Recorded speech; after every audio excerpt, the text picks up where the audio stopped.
সাভারের শ্যামপুরে একটি বাড়িতে জঙ্গি তৎপরতার সন্দেহে অভিযান চালিয়েছে পুলিশের কাউন্টার টেরোরিজম ইউনিট। এ সময় 5টি পাইপ বোমা উদ্ধার করে নিষ্ক্রিয় করা হয়েছে। সাভার মডেল থানার ভারপ্রাপ্ত কর্মকর্তা জানান, মঙ্গলবার বিকেলে হেমায়তপুরে আরিফ নামে এক যুবককে 5টি ককটেল ও বিস্ফোরক সহ আটক করা হয়। তার দেয়া তথ্যের ভিত্তিতে সন্ধ্যা 6:30টার দিকে অভিযান চালানো হয় আব্দুল জলিলের মালিকানাধীন ওই 3তলা ভবনে। বাড়িটি ঘিরে ফেলে পুলিশ। পরে সেখানকার একটি ফ্ল্যাট থেকে উদ্ধার হয় অন্তত 5টি বোমা ও বোমা তৈরির সরঞ্জাম। রাত 11টার পর থেকে বোমাগুলো নিষ্ক্রিয় করা হয়। বাড়ির মালিকের মেয়ে জানান, আব্বাস আলী নামের এক যুবক গত 2রা আগস্ট ভাড়া নিতে আসে। শুরুতে ব্যাচেলর ভাড়া দিতে না চাইলেও পরে স্বামী স্ত্রী থাকার কথা জানালে বাসা ভাড়া দেওয়া হয়। চট্টগ্রামে হামের সংক্রমণ নিয়ে আরও তথ্য জানাতে আমাদের সাথে সরাসরি যুক্ত হচ্ছেন সহকর্মী রাজীব বড়ুয়া। রাজীব, টিকাদান কর্মসূচি চলার পরেও কেন হামের সংক্রমণ কমছে না, কি বলছেন বিশেষজ্ঞ চিকিৎসকরা? মুন্নি, শুভ সকাল। গত এই বছরের ফেব্রুয়ারির মাঝামাঝি থেকে মূলত হামের সংক্রমণটা শুরু হয় এবং মার্চে গিয়ে আসলে সেটা বেশ বড় আকার ধারণ করে। তো এরপরে এপ্রিলে সরকারের পক্ষ থেকে কিন্তু এখানে বিশেষ টিকাদান কর্মসূচি শুরু হয়েছে। আপনি জানেন যে এখানে চট্টগ্রাম জেলা এবং সিটি কর্পোরেশনের পক্ষ থেকে প্রায় 7,80,000 শিশুকে বিশেষ যে ক্যাম্পেইন টিকার তার আওতায় নিয়ে আসা হয়েছে এবং তারা বলছেন যে প্রায় শতভাগ টিকা আসলে দেয়া হয়েছে, কেননা 20 এপ্রিল থেকে শুরু করে 10ই মে এই টিকার ক্যাম্পেইনের সময়সূচি ছিল এবং এর মধ্যে সবাইকে আসলে টিকা দেওয়া হয়েছে। কিন্তু এখানে আমরা যখন হাসপাতালগুলোতে যাই বা ক্লিনিকগুলোতে যাই, সেখানে দেখছি যে আসলে টিকা নিয়েও কিন্তু অনেক শিশু আক্রান্ত হচ্ছেন। তবে আগে যেমন সরকারের পক্ষ থেকে ছিল 9 মাস থেকে 15 মাস পর্যন্ত যে টিকার ডোজ দেওয়া, সেটি আসলে এই যেহেতু প্রাদুর্ভাবটা বেড়ে গেছে, এই কারণে সময়সূচি আর একটু এগিয়ে নিয়ে আসা হয়েছে। 9 মাসের বদলে এখন 6 মাসের শিশুকে টিকার আওতায় আনা হয়েছে এবং এখানে আমরা দেখেছি যে 2 ডোজ টিকা নেওয়ার পরেও অনেকে কিন্তু আক্রান্ত হয়েছেন এবং একবার হাম হয়েছে এবং সেরে গিয়ে বাসায় গেছে, এরপর আবার আক্রান্ত হয়ে তারা এসছে, এরকম রোগীও কিন্তু আমরা পেয়েছি। এবং এখানে বিশেষজ্ঞ চিকিৎসকরা যেটি বলছেন যে যেহেতু হামের টিকা নেওয়ার পরে অনেকে আক্রান্ত হচ্ছে, ফলে আসলে টিকা আসলে কার্যকারিতা ঠিকভাবে কাজ করছে কিনা এটা নিয়ে আসলে গবেষণা হওয়া দরকার। কেননা সারা দেশে কিন্তু একই সাথে এত পরিমাণ শিশুর যে স্বাস্থ্যে যে ঝুঁকির মধ্যে পড়ে গেছে, এটা আসলে দেখা দরকার। এবং স্বাস্থ্য বিভাগও বলছে যে আসলে এই যে টিকা নিচ্ছে এবং তারপরও আক্রান্ত কেন হচ্ছে, সেই বিষয়টা জোরালো গবেষণা না হলে আসলে বলা যাচ্ছে যে নতুন করে কোনো ভ্যারিয়েন্ট আসলে এটা ডেভেলপ করলো কিনা। তো সেই বিষয়ে আসলে গবেষণা না করাতে আসলে তারাও বলতে পারছেন না আসলে কি নিয়ে সমস্যা হচ্ছে। এবং যদিও তারা বলছেন যে আসলে যেহেতু এটি সংক্রমণ ব্যাধি, বিশেষ করে হাম, ফলে অনেকে আসলে এটা মানছেন না। তারা বলছেন যে কোভিডের সময় যেরকম করে আসলে মানুষ সেই বিষয়গুলো মেনটেন করেছে, কিন্তু এই সময়ে এসে মানুষ এগুলো মেনটেন করছে না, যার কারণে একজন আরেকজনের সাথে থেকে যায়, ফলে একই রুমে থাকে, ফলে একজন থেকে আরেকজনের ছোঁয়াচের কারণে মূলত এই সংক্রমণটা আসলে বাড়ছে। তারপরে ডাক্তাররা বলছেন যে আসলে জ্বর বা এ ধরনের কোনো লক্ষণ দেখা দিলে, বিশেষ করে হামের পরিস্থিতি খুব জটিল হয়ে যায়, নিউমোনিয়া এবং ডায়রিয়া এই ধরনের যখন জটিলতা শুরু হয়, তখন আসলে পরিস্থিতি যখন জটিল হয়ে যায়, তখনই আসলে শিশুর পরিস্থিতি অনেকটা খারাপ হয়ে যায়। এবং তখন ডাক্তাররা বলছেন যে আসলে কোনো ধরনের পরিস্থিতি, জ্বর, কাশি, সর্দি, ডায়রিয়া কোনো কিছু হলে। রাজীব বড়ুয়া, আপনি আছেন, খবর রাখতে থাকুন, আমাদের সঙ্গেই থাকবেন। চট্টগ্রাম থেকে হামের সংক্রমণ নিয়ে কথা বলতে রাজীব বড়ুয়া আমাদের সঙ্গে এতক্ষণ যুক্ত ছিলেন। গ্যাস সংকটে প্রায় 2 সপ্তাহ বন্ধ থাকার পর চট্টগ্রামের শিল্প কারখানাগুলো আবারও উৎপাদনে ফিরেছে। তবে আর্থিক ক্ষতি পুষিয়ে নিতে সরকারের সহায়তা চেয়েছেন ব্যবসায়ীরা। ব্যাংক ঋণের সুদ মওকুফ ও কিস্তি পরিশোধের সময় চেয়ে অর্থ মন্ত্রণালয়ে আবেদন করেছেন তারা। এছাড়া বকেয়া বিলের কারণে কারখানার বিদ্যুৎ ও গ্যাস সংযোগ যেন বিচ্ছিন্ন না হয়, সেজন্য জ্বালানি মন্ত্রণালয়ে চিঠি দিয়েছেন ব্যবসায়ীরা। সাইফুল ইসলাম শিল্পীর তথ্য ও ছবিতে প্রতিবেদন। গত 21শে জুলাই কক্সবাজারের মহেশখালীতে ভাসমান এলএনজি টার্মিনালের অগ্নিকাণ্ড ও কারিগরি ত্রুটির কারণে জাতীয় গ্রিডে প্রায় 2 সপ্তাহ গ্যাস সরবরাহ বন্ধ ছিল। এতে চট্টগ্রাম, ঢাকা, নারায়ণগঞ্জ সহ বিভিন্ন স্থানে শিল্প কারখানাগুলোর উৎপাদন স্থবির হয়ে যায়। ফ্যাক্টরি বন্ধ হয়ে গেলে আমাদের অবস্থা খুবই করুণ। এখন অনেক ফ্যাক্টরির মালিকের অবস্থা খুব করুণ, ব্যবসা চলতেছে না। আর আমরা না চললে সরকারেরও তো ক্ষতি হবে, রপ্তানি বন্ধ হয়ে যাবে, রপ্তানি কমে যাবে। আর আমাদের যেই ফ্যাক্টরিগুলি বন্ধ হয়ে যাচ্ছে তাদেরকে বিদ্যুৎ 1 মাসের অন্তত বিদ্যুৎ বিল মাওকুফ করার জন্য আমি আবেদন জানাচ্ছি। 6ই আগস্ট থেকে জাতীয় গ্রিডে গ্যাস সরবরাহ কিছুটা স্বাভাবিক হয়, চালু হয় শিল্প কারখানাগুলো। তবে এবার ঘুরে দাঁড়াতে সরকারের সহায়তা চাচ্ছেন ব্যবসায়ীরা। চট্টগ্রাম চেম্বারের পক্ষ থেকে অর্থমন্ত্রী এবং জ্বালানি ও খনিজ সম্পদ মন্ত্রীকে চিঠি দেওয়া হয়েছে। এতে ব্যাংক ঋণের সুদ মওকুফ, বকেয়া বিলের কারণে বিদ্যুৎ ও গ্যাস সংযোগ বিচ্ছিন্ন না করার অনুরোধ জানিয়েছেন ব্যবসায়ীরা। বেশিরভাগ ক্ষেত্রে ফ্যাব্রিক যারা ম্যানুফ্যাকচার করে, ওয়াশিং প্ল্যান্ট যাদের, অ্যাক্সেসরিজ ফ্যাক্টরিগুলো, আর প্রত্যেকটা গার্মেন্টসের pressing section and finishing section যেখানে এক্সপোর্ট প্রসেস করে, ওগুলো সবই কয়েকদিন ধরে ধারাবাহিকভাবে বন্ধ। অনেকে এক্সপোর্ট ফেল করছেন এবং এক্সপোর্ট ফেল করার কারণে অনেকেরই এয়ারফ্রেট হয়েছে। আর্থিকভাবে প্রচুর ক্ষতিগ্রস্ত হয়েছে। চিটাগাংয়ের শুধু গার্মেন্টস না, প্রত্যেকটা সেক্টরে ক্ষতিগ্রস্ত হয়েছে।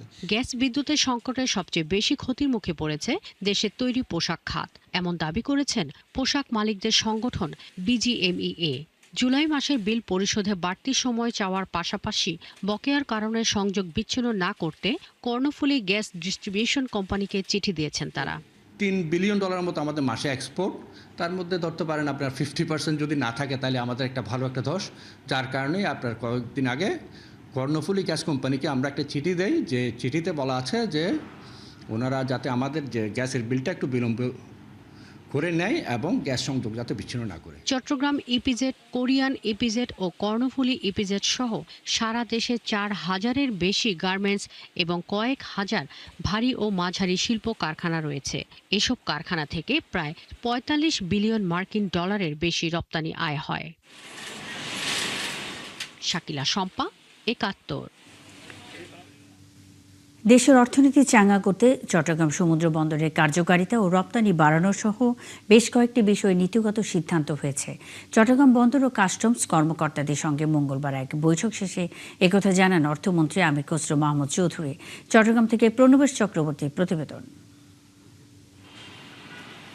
কাস্টমসের কাজে সমন্বয়হীনতা, নিলামযোগ্য কন্টেনার জটসহ বিভিন্ন সমস্যায় কার্যকারিতা কমেছে দেশের আমদানি রপ্তানির প্রধান দ্বার চট্টগ্রাম সমুদ্র বন্দরের। এসব সমস্যার সমাধান সহ বন্দরের কাজে গতিশীলতা ফেরাতে মঙ্গলবার বিভিন্ন স্টেক হোল্ডারদের সঙ্গে বৈঠকে বসেন অর্থ পরিকল্পনা মন্ত্রী আমির খসরু মাহমুদ চৌধুরী। বৈঠকে পণ্য আমদানি রপ্তানিতে নিজেদের নানা সমস্যার কথা তুলে ধরেন ব্যবসায়ীরা। এমটি কন্টেনারগুলি বাইরে যাওয়ার জন্য কথা হয়েছে। আইসিডির নীতিমালা চেঞ্জ করা হয়েছে, বলেছে কি আইসিডি যে কোনো কেউ করতে পারবে, খুব তাড়াতাড়ি পারমিশন দেবে, সমস্ত কিছুই করে দেওয়া হবে এবং একটা পেপারলেস ডকুমেন্টেশন করা। চট্টগ্রাম বন্দরে 10,000 কন্টেইনার নিলামের জন্য স্ট্যাক আপ হয়ে আছে, এটা আমরা আশা করি না। এবং যে প্রক্রিয়া কাস্টমসে চলছে আরো 10,000 কন্টেইনার স্ট্যাক আপ হবে। বৈঠক শেষে সাংবাদিকদের সঙ্গে কথা বলেন অর্থমন্ত্রী, জানান দেশের অর্থনীতি চাঙ্গা করতে ব্যবসা বাণিজ্য ও শিল্প কলকারখানা নির্বিঘ্নে চলার পরিবেশ নিশ্চিতে কাজ করছে সরকার। বাংলাদেশের অর্থনীতিকে চাঙ্গা করে জনগণের কর্মসংস্থান সৃষ্টি করা, আমাদের রপ্তানি বাড়ানো, আমাদের শিল্পায়ন বাড়ানো এবং ব্যবসার জন্য একটি পরিবেশ সৃষ্টি করা, যাতে করে ব্যবসায়ীরা কোনো বাধাগ্রস্ত না হয়ে তাদের কার্যক্রম পরিচালনা করতে পারে। বন্দরের গতিশীলতা ফেরানো ও জটিলতা কাটাতে কাস্টমস ও বন্দর কর্তৃপক্ষ সমন্বয় করে কাজ করবে বলেও জানান অর্থমন্ত্রী। কম সময়ের মধ্যে পণ্য খালাস হয়ে যাবে, কম সময়ের মধ্যে রপ্তানি কার্যক্রম শেষ হয়ে যাবে এবং এর ফলশ্রুতিতে যেটা হবে, আন্তর্জাতিকভাবে বাংলাদেশের উপর জনগণ, বিদেশিদের যারা বিনিয়োগকারী আছে, যারা বাংলাদেশ থেকে আমদানি করে, তাদের আস্থা যাতে বাড়ে। দেশে বিনিয়োগের পরিবেশ নিশ্চিতের পাশাপাশি চট্টগ্রাম অঞ্চলের সকল উন্নয়ন পরিকল্পনা বাস্তবায়নে কাজ করছে সরকার। প্রণবেশ চক্রবর্তী, ৭১, চট্টগ্রাম। শেখ হাসিনার জ্বালানি নীতির কারণে দেশে বিদ্যুৎ নিয়ে ভোগান্তি তৈরি হয়েছে বলে মন্তব্য করেছেন মুক্তিযুদ্ধ বিষয়ক প্রতিমন্ত্রী ইঞ্জিনিয়ার ইশরাক হোসেন। তিনি বলেন, জ্বালানি খাতকে ফ্যাসিবাদ মুক্ত এবং সিন্ডিকেটের নিয়ন্ত্রণ থেকে বের করে আনতে বর্তমান সরকার দক্ষতার সঙ্গে সঠিক নীতিমালা প্রণয়ন করেছে। আগামী সংসদ অধিবেশনে এসব নীতিমালা উপস্থাপন করা হবে বলে জানান তিনি। মঙ্গলবার মুন্সিগঞ্জের শ্রীনগরে বৃক্ষরোপণ কর্মসূচিতে প্রধান অতিথির বক্তব্যে এসব কথা বলেন প্রতিমন্ত্রী। অনুষ্ঠানে প্রধান বক্তা হিসেবে উপস্থিত ছিলেন বিএনপির কেন্দ্রীয় নির্বাহী কমিটির স্বেচ্ছাসেবক বিষয়ক সম্পাদক মীর শরফত আলী সপু। আজকে মাননীয় প্রধানমন্ত্রী জনাব তারেক রহমান অত্যন্ত দক্ষতার সাথে এই জ্বালানি পরিস্থিতিকে মোকাবিলা করার জন্য সঠিক নীতিমালা প্রণয়ন করেছেন। এই জ্বালানি খাতকে ফ্যাসিবাদ মুক্ত করতে এবং কয়েকটা সিন্ডিকেটের হাত থেকে রক্ষা করার জন্য ইতিমধ্যে আমরা ক্যাবিনেট সহ সংসদে আগামী সংসদ অধিবেশন যখন বসবে সেখানে নীতিমালা উপস্থাপন করা হবে। সেখানে তর্ক বিতর্কের মাধ্যমে আমরা দীর্ঘমেয়াদে একটা জ্বালানি নীতিমালা প্রণয়ন করব, যেটি হবে রাষ্ট্রের কল্যাণে, যেটি হবে জনগণের জন্য। সেখানে কোনো শুধু গাছ লাগালেই হবে না, এর সঠিক পরিচর্যা করতে হবে, তাহলেই প্রধানমন্ত্রীর ঘোষিত কর্মসূচি বাস্তবায়িত হবে। একথা বলেছেন বন ও পরিবেশ প্রতিমন্ত্রী ডক্টর ফরিদুল ইসলাম মঙ্গলবার কেরানীগঞ্জের নয়াবাজার ডিগ্রি কলেজ মাঠে রোটারি ক্লাব আয়োজিত বৃক্ষরোপণ কর্মসূচিতে তিনি একথা বলেন। প্রতিমন্ত্রী আরও বলেন, বৈশ্বিক জলবায়ু পরিবর্তনে বাংলাদেশ সবচেয়ে বেশি ক্ষতিগ্রস্ত হচ্ছে। এই পরিস্থিতি মোকাবেলা করতেই প্রধানমন্ত্রী বৃক্ষরোপণ কর্মসূচি হাতে নিয়েছে। এই 5 কোটি গাছ বাঁচাতে হলে অন্তত 30 কোটি গাছ লাগাতে হবে, পাশাপাশি এর সঠিক পরিচর্যা করতে হবে।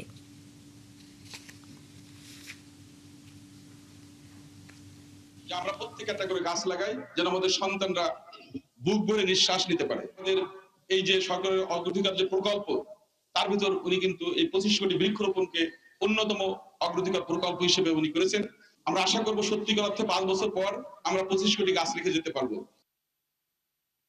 প্রধানমন্ত্রী তারেক রহমান যে ইতিবাচক রাজনীতি দেশে ছড়িয়ে দিতে চান, সেই পথেই কাজ করার ঘোষণা দিয়েছেন সমাজ কল্যাণ প্রতিমন্ত্রী ফারজানা শারমিন পুতুল।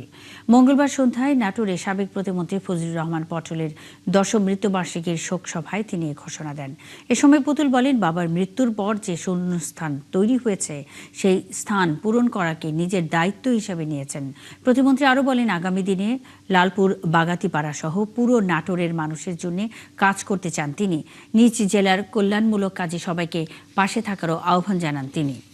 সিলেটের সুরমা নদীতে অবৈধ লিজ ও বালু উত্তোলনের কারণে ভাঙন দেখা দিয়েছে। ঝুঁকিতে রয়েছে বিয়ানীবাজার, জকিগঞ্জ, কানাইঘাটের অন্তত 25টি গ্রাম। এলাকাবাসীর দাবি, বারবার অভিযোগ দিলেও কোনো পদক্ষেপ নিচ্ছে না প্রশাসন। এদিকে পানি উন্নয়ন বোর্ড বলছে, নদীর পানি কমে গেলে ভাঙন আরও ভয়াবহ হবে। আব্দুল আজিজ জাফরানের ছবিতে সিলেট থেকে হোসাইন আহমেদ সুজাদের প্রতিবেদন। 85 বছরের বৃদ্ধা নেপচান বিবি। সুরমা নদী কেড়ে নিয়েছে তার ফসলি জমি। বর্তমানে শেষ সম্বল ঘরটুকু নিয়ে রয়েছেন বিপাকে। প্রতিনিয়ত নদীর কিনারে বসে থাকেন দুশ্চিন্তায়।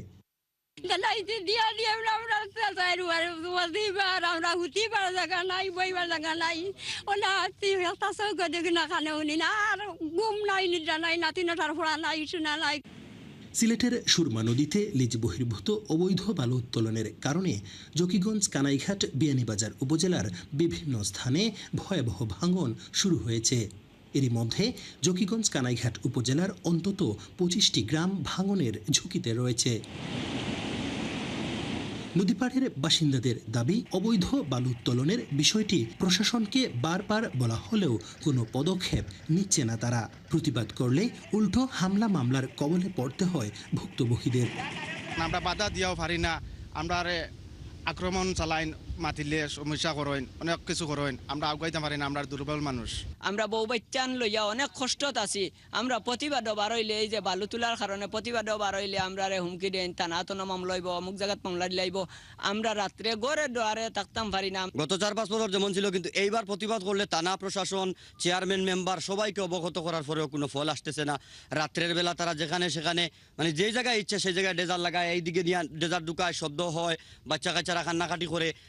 পানি উন্নয়ন বোর্ড বলছে, দ্রুত বালু উত্তোলন বন্ধ না হলে ভাঙনের তীব্রতায় গৃহহীন হতে পারে অনেক পরিবার। লিজ বহির্ভূতভাবে বালু উত্তোলন করে, তখন তারা হয়তোবা এই বিষয়গুলো তোয়াক্কা না করেই বালু উত্তোলন করে, তখন এই বিষয়টার সমস্যার সৃষ্টি হয় আর কি। তো আমি মনে করি যে আইন শৃঙ্খলা বাহিনী এবং প্রশাসন যদি সুষ্ঠু ব্যবস্থা নেয়, তাহলে এই ভাঙনগুলা রোধ করা সম্ভব। তবে জকিগঞ্জ উপজেলা প্রশাসন বলছে, অবৈধ ড্রেজার দিয়ে বালু উত্তোলনকারীদের বিরুদ্ধে তাদের অভিযান অব্যাহত আছে।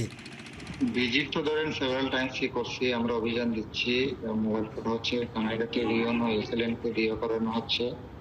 ডিএসআরও ওই বিষয়ে তাদেরকে সুপারিশ করছে, প্রয়োজনীয় সকল ব্যবস্থা নেওয়া হচ্ছে। পানি উন্নয়ন বোর্ডের তথ্য বলছে, জকিগঞ্জের শরীফাবাদ, কুনাগ্রাম, নোয়াগ্রাম, চকগ্রাম, বুরহানপুর, বারৈগ্রাম, পৈলগ্রাম, দিঘিরপাড় বর্তমানে বেশি ভাঙনের ঝুঁকিতে। হুসাইন আহমেদ সুজাদ, ৭১, সিলেট। সুরমা নদীর ভাঙনের খবর জানাতে সিলেট থেকে যুক্ত হচ্ছেন সহকর্মী হুসাইন আহমেদ সুজাদ। সুজাত, নতুন করে কোন কোন এলাকায় ভাঙন হচ্ছে? অবৈধ বালু উত্তোলনকারীদের বিরুদ্ধে কর্তৃপক্ষ কি ব্যবস্থা নিচ্ছে?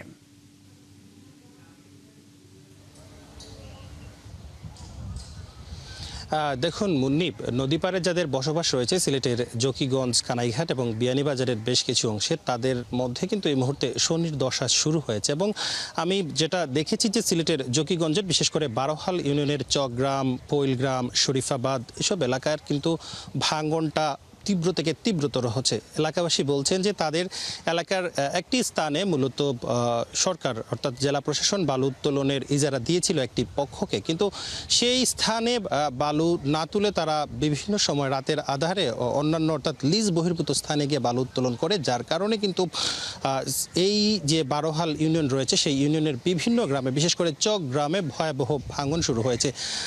আমাদের যেটা বালুমহাল আইন রয়েছে 2010 সালের, সেখানে স্পষ্ট বলা আছে 4 এবং 9 ধারায় যে যদি আসলে বালু উত্তোলনের কারণে কোনো এলাকায় ভাঙন তীব্র থেকে তীব্রতর হয় অর্থাৎ ভাঙনের দেখা দেয়, তাহলে সেই স্থানে সরকার পদক্ষেপ নিতে পারবে অর্থাৎ বালুমহালটি বন্ধ করে দিতে পারবে। কিন্তু সরকার সেটা করছে না। উল্টো স্থানীয় যারা আছেন তাদের যখন বাড়ি ঘর নদীতে বিলীন হয়ে যাচ্ছে তারা তখন প্রতিবাদ করছে, অর্থাৎ যে শান্তিপূর্ণ যে প্রতিবাদ রয়েছে মানববন্ধন, এবং তারা সেখানে বাধা দিলে উল্টো কিন্তু ভুক্তভোগী যারা রয়েছেন তারা হামলা মামলার মুখে পড়ছেন বলে স্থানীয়রা আমাদেরকে জানিয়েছেন।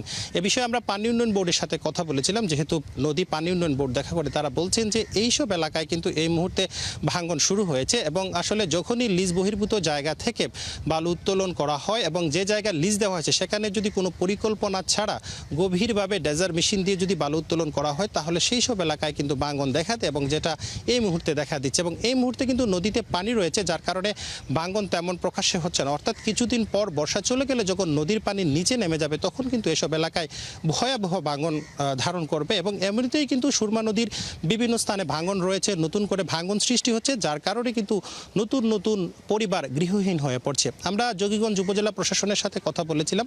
জকিগঞ্জ উপজেলা প্রশাসন আমাদেরকে জানিয়েছেন যে তারা ব্যবস্থা নিচ্ছেন কিন্তু আসলে প্রকাশ্যে কোনো ব্যবস্থা নিচ্ছেন না। এবং পরিবেশগত আইনের দিক থেকেও যেটা 1995 সালের যেটা পরিবেশগত আইন আছে সেখানেও বলা আছে যে যখনই পরিবেশের কোনো বিপর্যয় ঘটবে সেখানে সরকার ব্যবস্থা নিতে হবে, কিন্তু সরকার কোনো ব্যবস্থা নিচ্ছে না, যার কারণে নদী ভাঙনের শিকার হচ্ছেন জকিগঞ্জ উপজেলার মানুষ। মুন্নি। হোসেন আহমেদ সুজাত, অসংখ্য ধন্যবাদ। সঙ্গেই থাকবেন সুরমা নদীর ভাঙনের খবরাখবর নিয়ে হোসেন আহমেদ সুজাত যুক্ত ছিলেন। সংযোগ সড়ক শেষ না হওয়ায় চালু হয়নি মাগুরার আরপাড়া ফটকি নদীর ব্রিজ। কাজ চলছে 2 বছর ধরে, যে কারণে পুরনো বেইলি ব্রিজ দিয়েই ঝুঁকিপূর্ণভাবে চলছে পারাপার। এলাকাবাসীর অভিযোগ ভূমি অধিগ্রহণ জটিলতা সহ নানা কারণে তাদের এই দুর্ভোগ। শরীফ তেহরান টুটুলের তথ্য ও ছবিতে প্রতিবেদন। ফটকি নদীর উপর বেইলি ব্রিজ পুরনো হওয়ায় ঝুঁকিপূর্ণ হয়ে যায়। ভূমি অধিগ্রহণ ছাড়াই শুরু হয় ব্রিজের কাজ। পরে কিছু মানুষ ব্যক্তি ক্ষতির অজুহাত তুলে কাজ বন্ধ করে দেয়। এলাকার লোকজন জানান ব্রিজের কাজ শেষ না হওয়ায় বাড়ছে দুর্ঘটনা ও জনভোগান্তি। ভারী যানবাহন পুরাতন ব্রিজ দিয়ে ঝুঁকি নিয়ে পারাপার হচ্ছে। পুরনো ব্রিজের উপর উঠলে অনেক সময় দেখা যাচ্ছে গাড়ি ঝাঁকাঝাঁকি করতেছে, আমাদের অনেক সময় ভয় করে। তা এই ব্রিজটা যদি অনেক তাড়াতাড়ি কাজটা হয় আমাদের মনে হয় আমাদের জন্য সুবিধা হয়। পুরাতন ব্রিজটা আছে, এই ব্রিজটা দীর্ঘদিনের ব্রিজটা অনেক জরাজীর্ণ অবস্থায় চলে গেছে। ব্রিজটার অবস্থা খুব খারাপ। ব্রিজটা যদি এইভাবে ব্যবহার করা হয় যে কোনো সময়ে একটা দুর্ঘটনা ঘটতে পারে। এখন ব্রিজের কাজ দ্রুত শেষ করে ব্রিজ খুলে দেওয়ার দাবি করেন এলাকার লোকজন। এই ব্রিজটা যদি কমপ্লিট হয়, পরিপূর্ণভাবে হয়ে যায়, তাহলে কিন্তু আমাদের রাস্তার কাজটা হয়ে যায়। কিছুদিন আগে এখানে 2টা অটো উল্টে গেছে, আমাদের বাসের যাতায়াত সমস্যা হয়, আমাদের যাত্রীদের ভোগান্তি হয়। এই ব্রিজটার জন্য আসলে আমাদের রাস্তার কাজটা না হতে অনেক ভোগান্তিতে আছে যাত্রীরা। এবং যাত্রী দুর্ভোগ, গাড়ি ঘোড়া দুর্ভোগ, কখন খেয়ে পড়ে যায়, সমস্ত কিছু এই ব্রিজটাকে এত উঁচু করাতে আমাদের খুব জনগণ আমরা খুব দুর্ভোগ করছি। এ নিয়ে সড়ক বিভাগের নির্বাহী প্রকৌশলী জানান, প্রকল্পের 90% কাজ এরই মধ্যে শেষ হয়েছে। ভূমি অধিগ্রহণ জটিলতার জন্য বাকি কাজ শেষ করা যাচ্ছে না। আমাদের সেতু নির্মাণের শেষ পর্যায়ে অ্যাপ্রোচ সড়ক নির্মাণ করার কথা থাকলেও আমরা যখন কাজ করতে যাই তখন গিয়ে দেখা যায় যে এই জমিগুলো সরকারি খাস জমির পরিবর্তে ব্যক্তি মালিকানাধীন কিছু জমির রেকর্ড আছে। পরবর্তীতে আমরা এই ভূমি অধিগ্রহণ সরজমিনে যাচাই বাছাই করে জেলা প্রশাসকের সহায়তায় আমরা নতুন প্রাক্কলনে অন্তর্ভুক্ত করে ডিপিপিতে অন্তর্ভুক্ত করে ডিপিপি সংশোধনের প্রস্তাব দেওয়া হয়েছে। ডিপিপি সংশোধন হয়ে আসলেই বাকি কাজ আমাদের শুরু হবে। প্রাথমিক জরিপ অনুযায়ী বাকি কাজ শেষ করতে 130% জমি অধিগ্রহণ করা দরকার। আল ইমরান, 71। মাগুরার আরপাড়ার ফটকি নদীর ব্রিজ নিয়ে আরো জানাতে যুক্ত হচ্ছেন সহকর্মী শরীফ তেহরান টুটুল। টুটুল, ব্রিজটি নির্মাণ কাজ শেষ হতে আর কতদিন সময় লাগবে এ বিষয়ে কি জানিয়েছে সড়ক বিভাগ?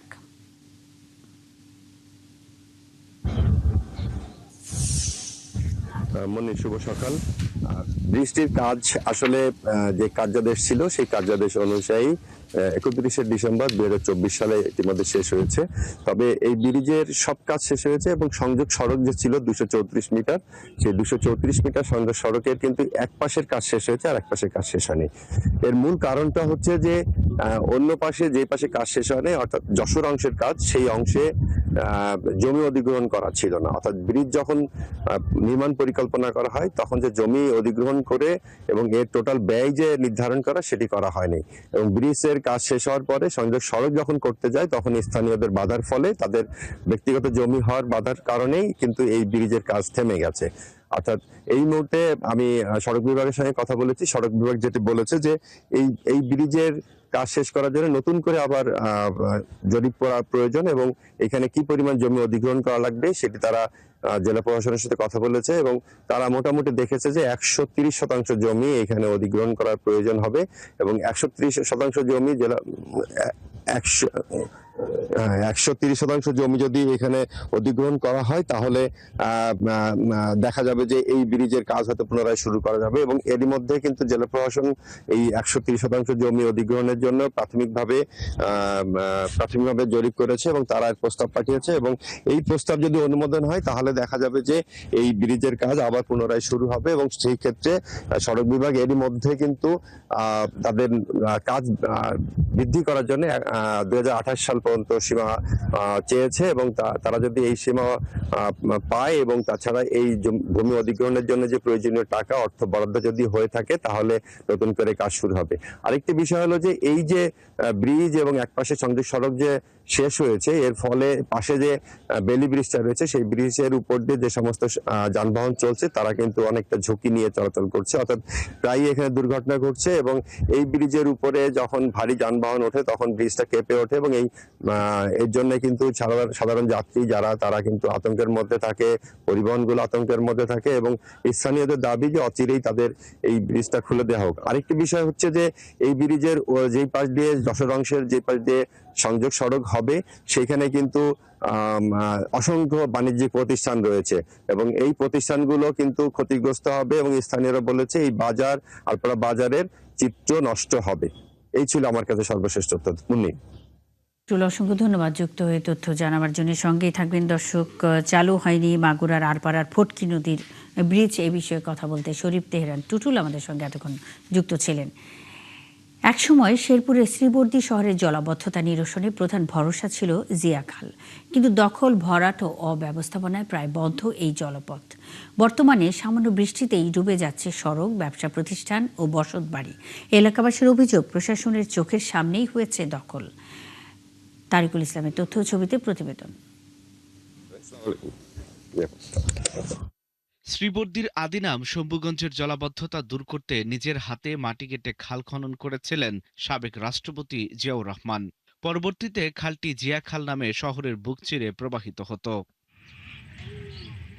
কিন্তু বছরের পর বছর দখল, ভরাট ও অব্যবস্থাপনায় খালটি এখন প্রায় মৃত। অভিযোগ আছে খালের বিভিন্ন অংশে বাড়ি ও মার্কেট তৈরি করা হয়েছে প্রশাসনের চোখের সামনেই। কতিপয় ব্যক্তিরা এই দোকানপাট করে এবং বাসা বাড়ি করে মাটি ভরাট করে বন্ধ করে দেয়। বাজারে যে কিছু পানি যায় যে নামি যায়, খালটা দিয়ে নামে যে গাঙ্গের ভিতরে নামবো সেটাও আসতে পারে না। সচেতন নাগরিকদের প্রত্যাশা দ্রুত রেকর্ড যাচাই করে দখলমুক্ত হোক খালটি। ভূমিদস্যুরা এই খালটাকে দখল করেছে। শুনেছি তৎকালীন সময়ে বা ফ্যাসিস্ট আওয়ামী সরকারের সময়ে তারা সরকারিভাবে অনেকে লিজ নিছে, কি জানি ডিসিআর না কি বলে সেটা কেটে নিয়েছে। আমাদের জিয়া খাল পুনরুদ্ধার করে শ্রীমতীর জলবদ্ধতা দূর করে শ্রীমতীর পৌরসভার মানুষদের একটা প্রশান্তির ব্যবস্থা করার প্রয়োজন। এদিকে জিয়া খাল খননে বাড়ছে জনমত। তারা বলছেন, জিয়া খাল শুধু একটি জলাধার নয়, এটি ইতিহাসের অংশ। এই খালটা পুনরায় এই ভূমিদস্যুদের হাত থেকে উদ্ধার করে খালটা খনন করা হয় এবং ব্রিজের মুখগুলো অচিরেই খুলে দেওয়া হয়। তবে আরএসএ ব্যক্তি মালিকানা চলে আসা সহ অভিযুক্ত দখলদাররা কেউ কেউ তাদের বৈধ জমি বলে দাবি করছেন, বাকিরা বক্তব্য দিতে রাজি হয়নি।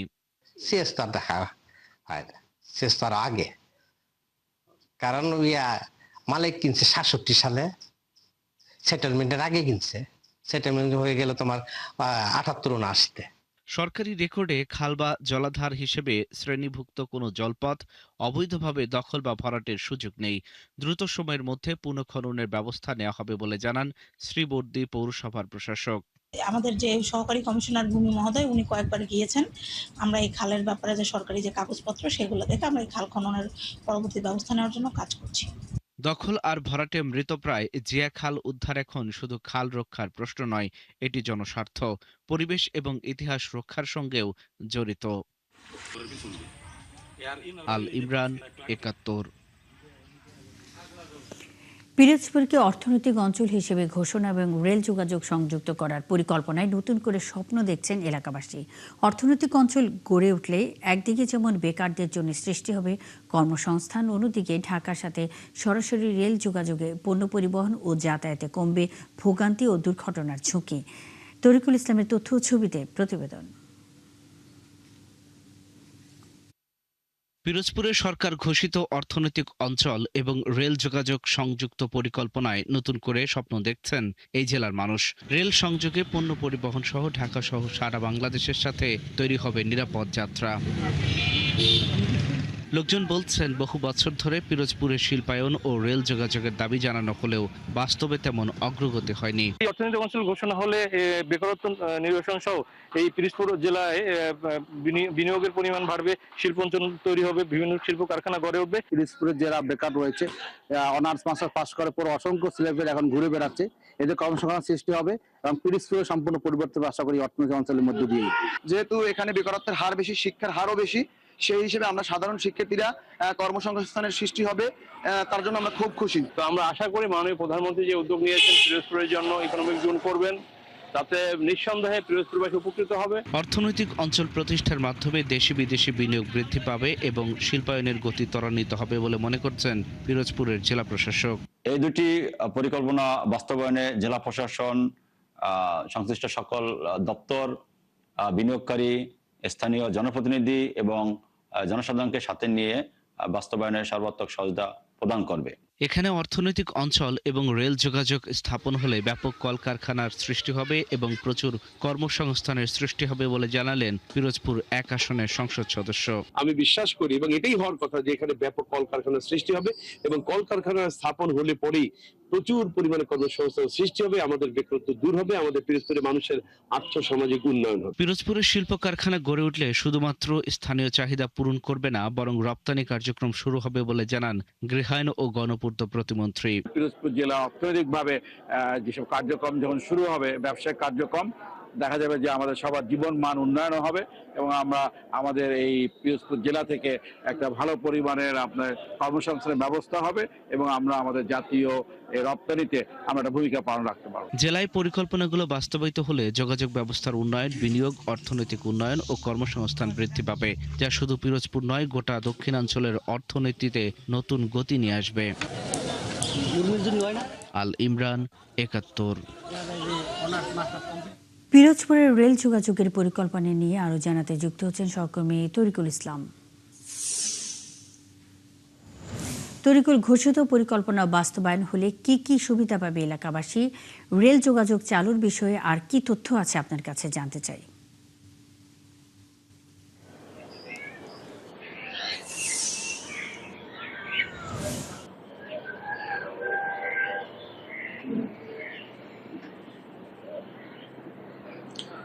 মুন্নি, আপনি যেমনটা বলছিলেন, পিরোজপুরের দক্ষিণ অঞ্চলের জেলা পিরোজপুর, এই জেলায় কিন্তু আসলে সাক্ষরতার হারও বেশি, বেকার সমস্যাটাও বেশি। গেল সরকারের আমলে উদ্বোধন হয়েছিল ৮ম বাংলাদেশ চীন মৈত্রী সেতু। সেই চীন মৈত্রী সেতু উদ্বোধন হওয়ার পর থেকে কিন্তু পিরোজপুরবাসী অনেকটাই আশায় ছিল আসলে এই জেলায় শিল্প কলকারখানার উদ্ভব হবে, তখন বেকারদের কর্মসংস্থানের সৃষ্টি হবে, নতুন সম্ভাবনা, নতুন উদ্যোক্তা, নতুন বিনিয়োগ সৃষ্টি হবে। কিন্তু আমরা স্থানীয়ভাবে দেখেছি যে আসলে সরকার থেকে সেরকম কোনো চিন্তা ভাবনা করা হয়নি, এবং এখানে পিরোজপুর যারা ব্যবসায়ী রয়েছে, পিরোজপুর চেম্বার অফ কমার্স রয়েছে, তাদের পক্ষ থেকে আমরা তো তেমন কোনো উদ্যোগ দেখতে পাইনি।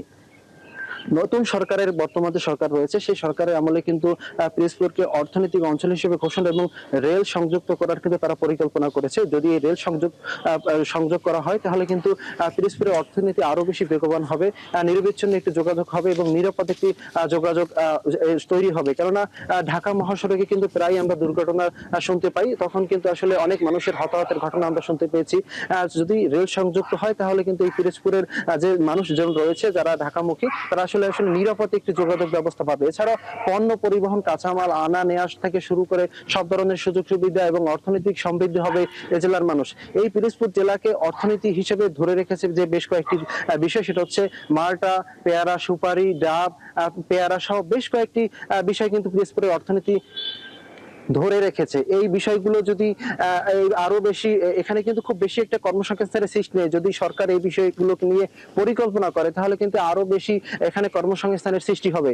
এছাড়া পিরোজপুরে বেকার সমস্যা থাকায়, কোনো কর্মসংস্থানের সুযোগ না থাকায় কিন্তু স্থানীয় যে বেকার যুবকরা রয়েছে, তারা কিন্তু বিভিন্ন অপকর্মে জড়িয়ে পড়ছে। তারা আসলে মাদকাসক্ত হচ্ছেন, কেউ অনলাইন জুয়ার মতন যে খারাপ যে বিষয়গুলো রয়েছে, তারা কিন্তু সেগুলো অপকর্মে জড়িয়ে পড়ছেন। যদি আসলে এই জেলায় কিন্তু কর্মসংস্থানের যদি সৃষ্টি হয়, যদি মানুষ বেকারত্ব দূর হয়, তাহলে কিন্তু এসব অপকর্ম থেকে মানুষ ফিরে আসবে। যদি পিরোজপুরের যে এই যে নতুন সম্ভাবনা, যদি এটাকে কেন্দ্র করে যদি আসলেই কর্মসংস্থানের সৃষ্টি হয়, তাহলে এই জেলার মানুষ নতুন করে স্বপ্ন দেখবে, ঢাকার সাথে নিরবিচ্ছিন্ন একটি যোগাযোগ হবে, যেটা আসলেই নিরাপদ হবে। এই ছিল পিরোজপুর থেকে আমার কাছে সর্বশেষ। মুন্নি। তরিকুল ইসলাম, খবর রাখতে থাকুন, আমাদের সঙ্গেই থাকবেন। পিরোজপুরের রেল যোগাযোগের পরিকল্পনা নিয়ে কথা বলতে তরিকুল ইসলাম আমাদের সঙ্গে এতক্ষণ যুক্ত ছিলেন। পরিবারে আয় করার মানুষটি আর নেই, তাই সামনের দিনগুলো কিভাবে চলবে এ নিয়ে দুশ্চিন্তায় পড়েছেন সৌদি আরবের সোফা কারখানার আগুনে নিহত 16 বাংলাদেশের পরিবার। তারা বলছেন, এখন প্রতিদিনের সংসার খরচ আর ঋণ শোধ করা নিয়ে তারা অনিশ্চয়তায় পড়েছেন। এই অবস্থায় নিজেদের খরচে স্বজনের মরদেহ দেশে আনা তাদের পক্ষে সম্ভব নয়। বুলবুল আহমেদের প্রতিবেদন। সন্তান হারিয়ে শোকে কাতর নওগাঁর দুবাই গ্রামের শুভর মা। সন্তান হারা এই মা জানেন না সন্তানের মরদেহ ফেরত পাবেন কিনা। নিজের খরচে সন্তানের মরদেহ ফিরিয়ে আনার আর্থিক সঙ্গতি নেই তাদের।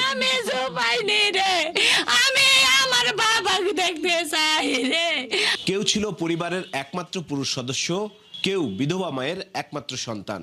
রেখে গেছে অবুঝ সন্তান, কারো শিশু অসুস্থ। পরিবারে বৃদ্ধ মা বাবা হয়েছেন নিঃসন্তান।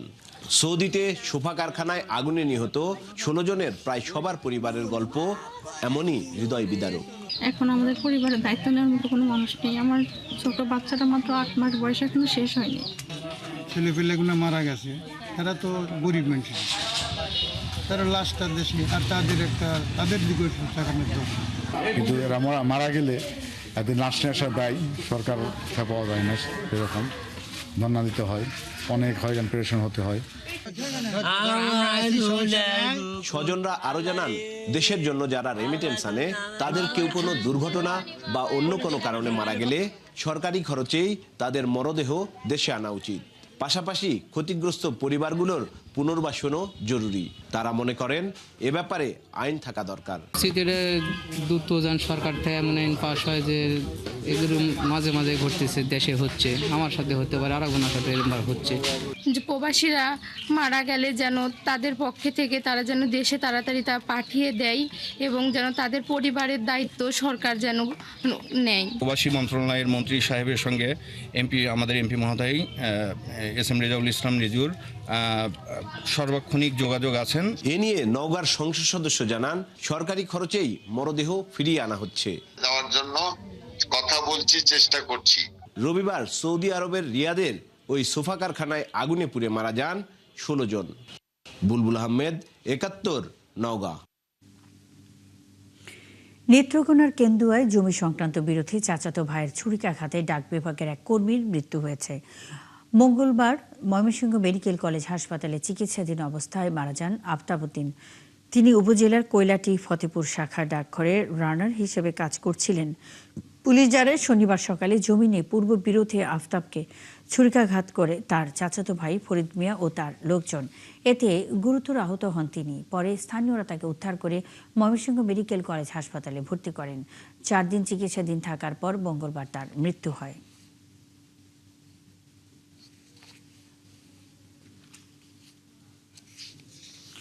নারায়ণগঞ্জের সোনারগাঁয়ে অস্বাস্থ্যকর পরিবেশে খাদ্য প্রস্তুত ও নিয়ম না মানার অভিযোগে 3টি প্রতিষ্ঠানকে জরিমানা করেছে ভ্রাম্যমাণ আদালত। মঙ্গলবার উপজেলার মোগরাপাড়া চৌরাস্তা এলাকায় এই অভিযান চালানো হয়। সোনারগাঁ কাঁচপুর রাজস্ব সার্কেলের সহকারী কমিশনার ও নির্বাহী ম্যাজিস্ট্রেট ফাইরুজ তাসনিমের নেতৃত্বে অভিযান চলে। এ সময় নির্বাহী ম্যাজিস্ট্রেট বলেন, স্বাস্থ্যসম্মত পরিবেশ ও প্রক্রিয়া অনুসরণ না করার 3টি প্রতিষ্ঠানকে 6 লাখ টাকা জরিমানা করা হয়েছে। নিরাপদ খাদ্য নিশ্চিত করতে এ ধরনের অভিযান ভবিষ্যতেও অব্যাহত থাকবে।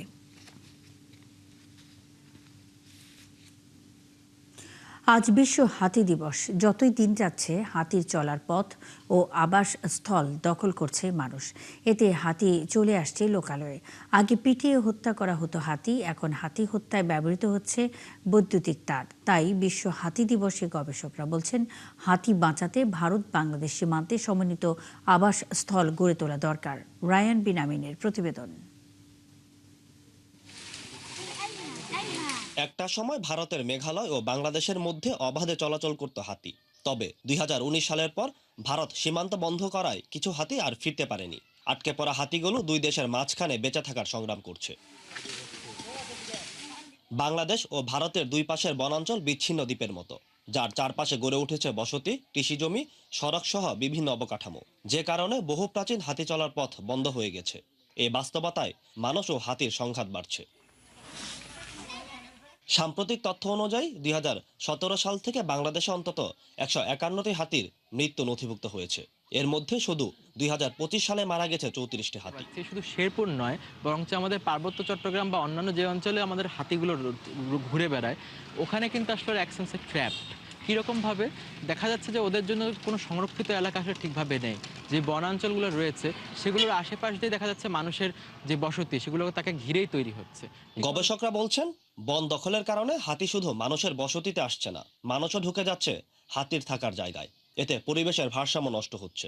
সার্ভে করার সময় বেশ কিছু ক্ষেত্রে দেখেছি যে হাতির যে ড্রপিংসগুলো আছে, হাতির যে মলগুলো রয়েছে, সেগুলোতে আমরা ভিজুয়ালি প্লাস্টিক দেখতে পাচ্ছি। তার মানে কি, যে হাতি কিন্তু আসলে ওদের যে অঞ্চলে থাকছে সেখানেও কিন্তু মানুষের অ্যাক্টিভিটি অনেক বেশি। এটা কিন্তু ফার্দার প্রমাণ করে যে আমাদের জোনেশন যেটা আমাদের করা উচিত সেটা সঠিকভাবে করা হচ্ছে না। এমন অবস্থায় বাংলাদেশ ও ভারতের মধ্যে কার্যকর ট্রান্স বাউন্ডারি সংরক্ষণ চুক্তি বাস্তবায়ন করে হাতি চলার পথ সংরক্ষণ করার উপর জোর দিচ্ছেন গবেষকরা। পাশাপাশি বন পুনরুদ্ধার করে হাতির খাদ্য হিসেবে গাছ রোপণের উপর জোর দেওয়া হচ্ছে। মশলা জাতীয় ফসল অথবা যে ফলগুলো হাতি সাধারণত খায় না, সেইগুলো যদি ওই এলাকাগুলোতে চাষ করা হয় তাহলে কিন্তু হাতির সাথে মানুষের দ্বন্দ্ব অনেকটা কমে আসবে। হাতি গবেষকরা আরও জানান, হাতি বাঁচাতে বাংলাদেশ ও ভারত দুই দেশকে সমন্বিতভাবে কাজ করতে হবে। রায়ান বিন আমিন, 71, সাভার। শেরপুরের গাঢ় পাহাড়ে বন্য হাতির সংখ্যা কমছে। সেখানকার বিস্তারিত খবর জানাতে যুক্ত হচ্ছেন সহকর্মী তারিকুল ইসলাম। তারিকুল, দিন দিন বন্য হাতি কমে যাওয়া প্রসঙ্গে কি বলছে বন বিভাগ?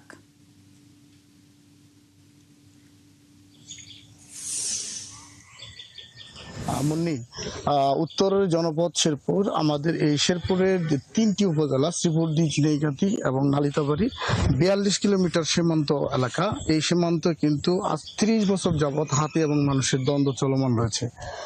এর আগেও হাতির বিচরণ থাকলেও এর দ্বন্দ্ব ছিল না, কিন্তু এই 30 বছর কিন্তু মানুষ দুর্ভোগ পোহাচ্ছে হাতির কারণে।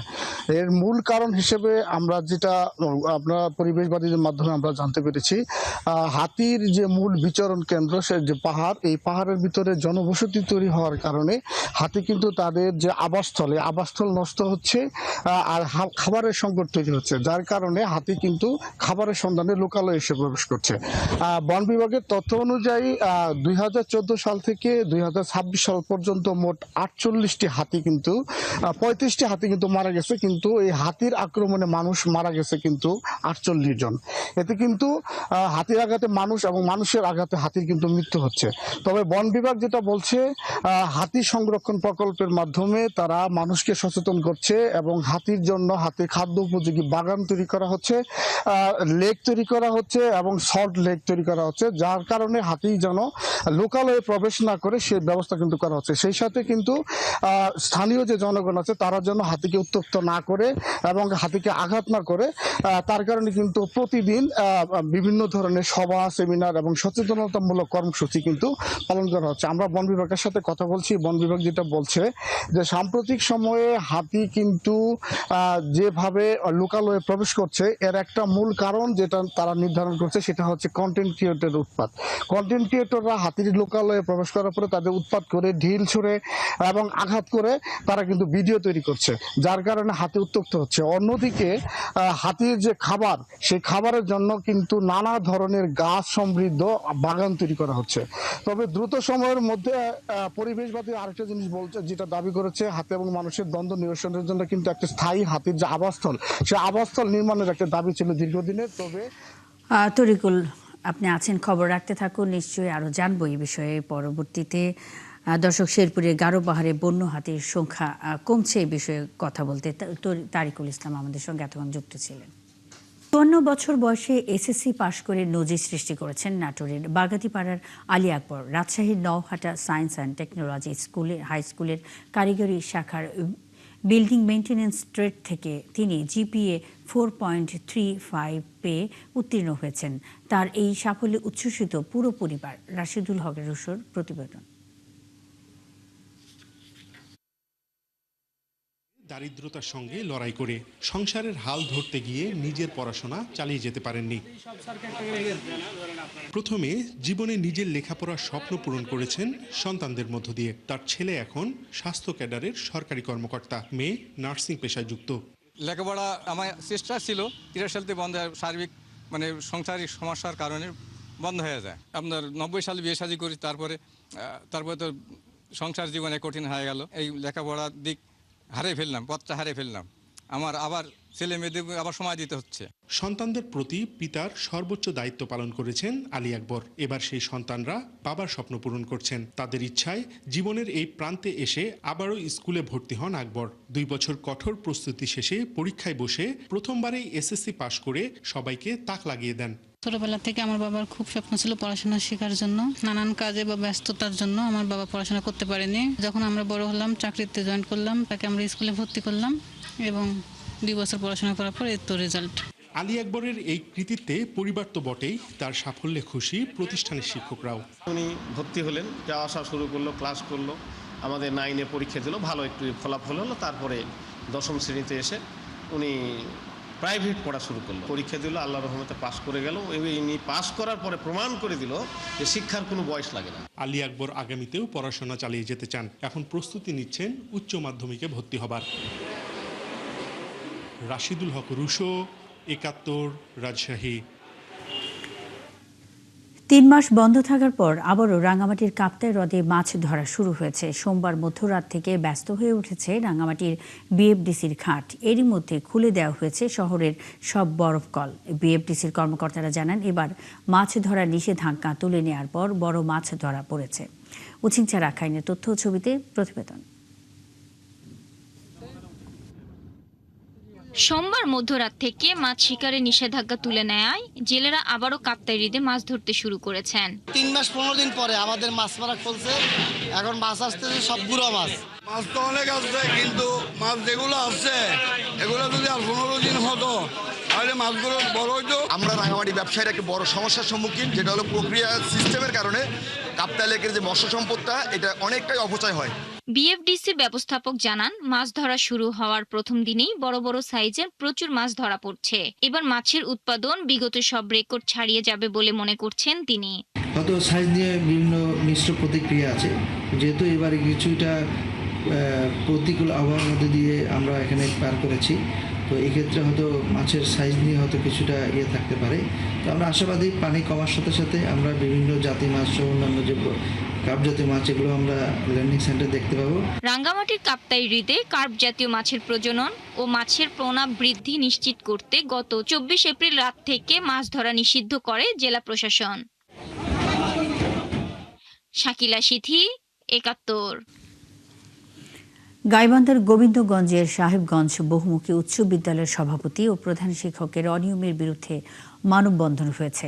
গাইবান্ধার গোবিন্দগঞ্জের সাহেবগঞ্জ বহুমুখী উচ্চ বিদ্যালয়ের সভাপতি সারোয়ার হোসেন মণ্ডল ও প্রধান শিক্ষক হায়দার আলীর বিরুদ্ধে বিভিন্ন অনিয়ম দুর্নীতির প্রতিবাদে এই মানববন্ধন হয়েছে। মঙ্গলবার বিদ্যালয়ের অভিভাবক ও এলাকাবাসীর আয়োজনে এই মানববন্ধনে বক্তারা দ্রুত এমপির ডিও লেটার প্রাপ্ত সভাপতি ও প্রধান শিক্ষকের বিরুদ্ধে তদন্ত করে দ্রুত ব্যবস্থা গ্রহণের জন্য প্রশাসনের পদক্ষেপ কামনা করেন। দর্শক, চলছে দেশযোগ সরাসরি সংবাদ অনুষ্ঠান দেখতে চোখ রাখুন ৭১ ফেসবুক পেজ এবং সাবস্ক্রাইব করুন ৭১ ইউটিউব চ্যানেল। থাকুন ৭১ সাথেই।